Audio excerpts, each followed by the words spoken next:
it. Sorry, I forgot to record that first bit. Maar almal van julle weet hoe om die gemiddeld te kry, né? So dit is nou nie 'n stres nie. Now this next bit you have to focus. So they say how many rugby players have a mass within one standard deviation. So wat jy dan doen is ons gaan 'n minimum en 'n maksimum waarde kry en kyk wat lê tussen daai twee waardes. So you're going to say for the lower limit it's the average minus the standard deviation. En vir die boonste limiet is dit die gemiddeld plus die standaard afwyking.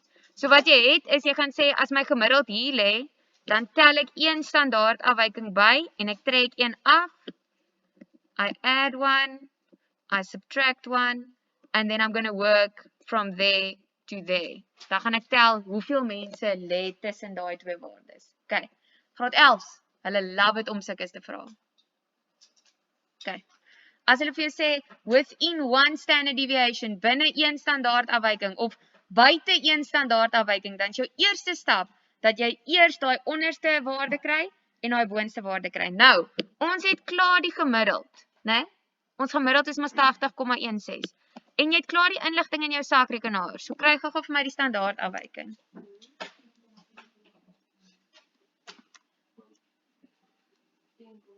$10,45.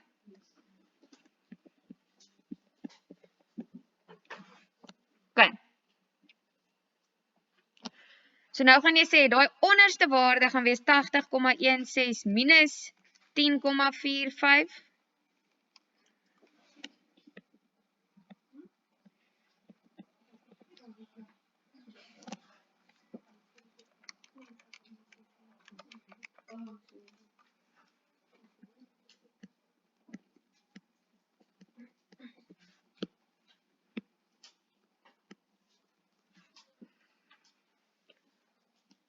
Okay. Is almal seker hoe ek daai twee waardes gekry het? Die eerste een is die gemiddeld minus die standaard afwyking en die tweede een is die gemiddeld plus die standaard afwyking. So the first one is the mean minus the standard deviation, then the other one is the mean plus the standard deviation. So when we're working the mean, we've got one below, one above, and now we're looking for how many of the rugby players lies within that range. Okay? Hallo? Almal by. Okay. Lê 69 in daai. Is 69 one of the numbers that will fall within that? No, because it's from 69,71. In other words, you can't count the players who weigh 69. Is 90 part of that? Yes, né? Because that still lies within that range. So gaan tel gou vir my hoeveel spelers tel julle wat daar binne daai lê?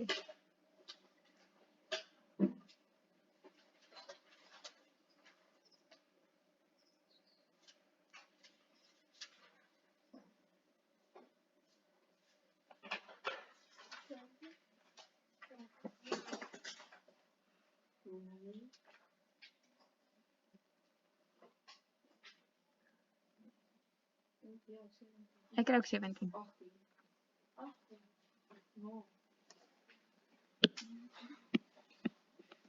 Do you guys get 17? Okay. So daai ene, nie daai ene nie, nie daai ene nie, daai ene, nie daai ene nie, daai ene, daai ene, nee, ja, ja, nee, ja.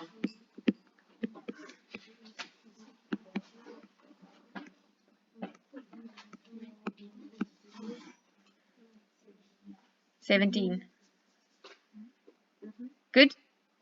Okay. So what if the question was how many players lie outside of one standard deviation? Dit sal net die res wees, né?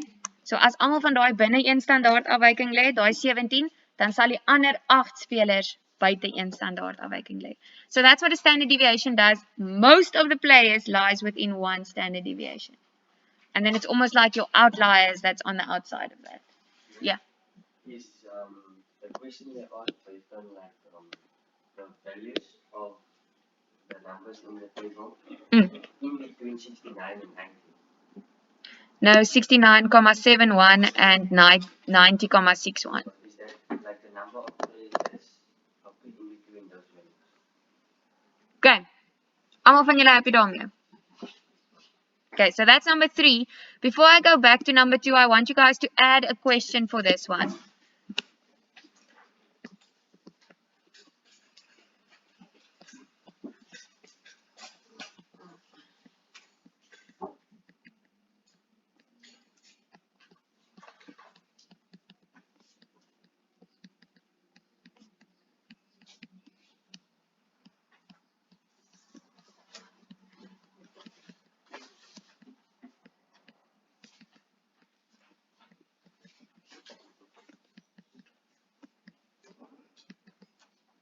Ek gaan nog een hierna ook bysit.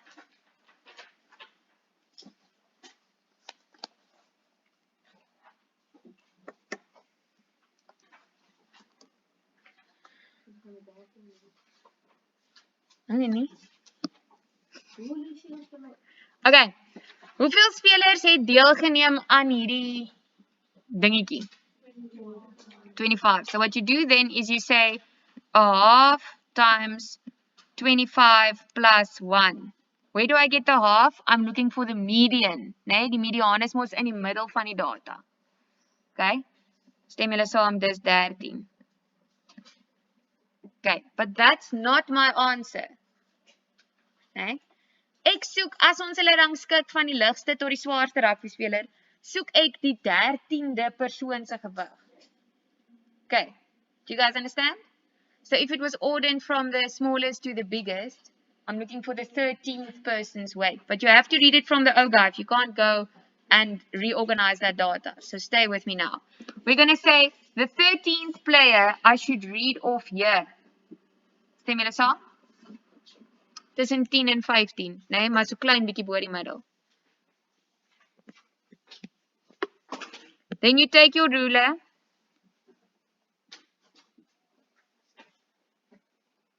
Hierdie ene gaan nou mooi op 'n lyn wees. Hulle is nie altyd so mooi op lyne nie.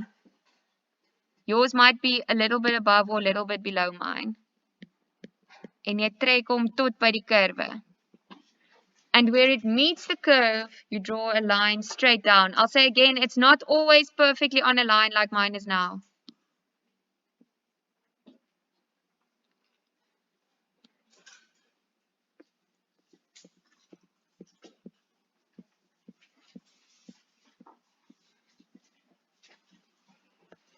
Mine is just above 80.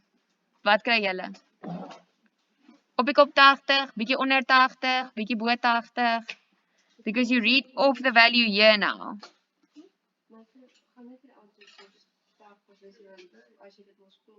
Ja, maar dit gaan nie, onthou iemand anders, hy gaan nie altyd presies mooi op die lyn lê nie. Ek gaan nou vir julle 'n voorbeeld wys. Ja.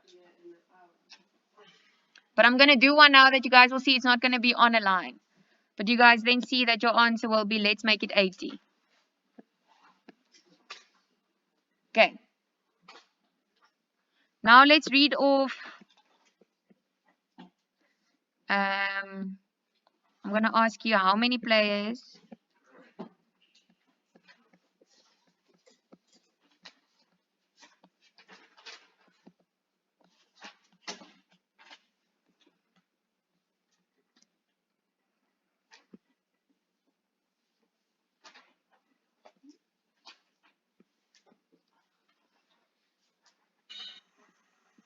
hoeveel spelers weeg meer as 95?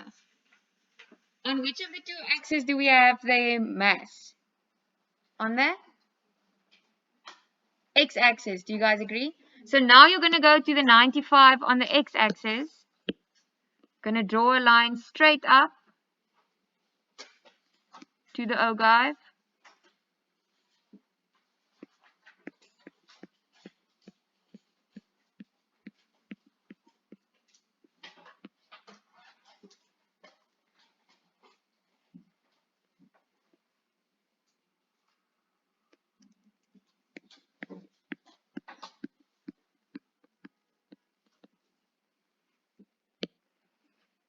Sweet. Mine is by so 23. Okay, so let's say that's 23. But that's not my answer because I asked you how many players weigh more than 95. So 23 spelers weeg van 60 tot by 90 kg. Stem julle saam? So these other 2 players will be the ones that weigh above 95. Vanaf 25 spelers deelgeneem. Sien julle tot by 95 geld dit vir 23 van die spelers? Nee? So the other 2 must weigh above that then. Hierdie ene is moeilik om so te vra want hulle het eintlik vir die data gegee, so jy kan dit gaan tel. But it's not always going to be like they give you the explicit data and you can go and look at it. They might just give you the table and you have to complete the cumulative frequency. So then you can't go and see who weighs more than 95. Okay, dan moet jy dit van die grafiek gaan aflees. But we're going to do another one like this on Monday.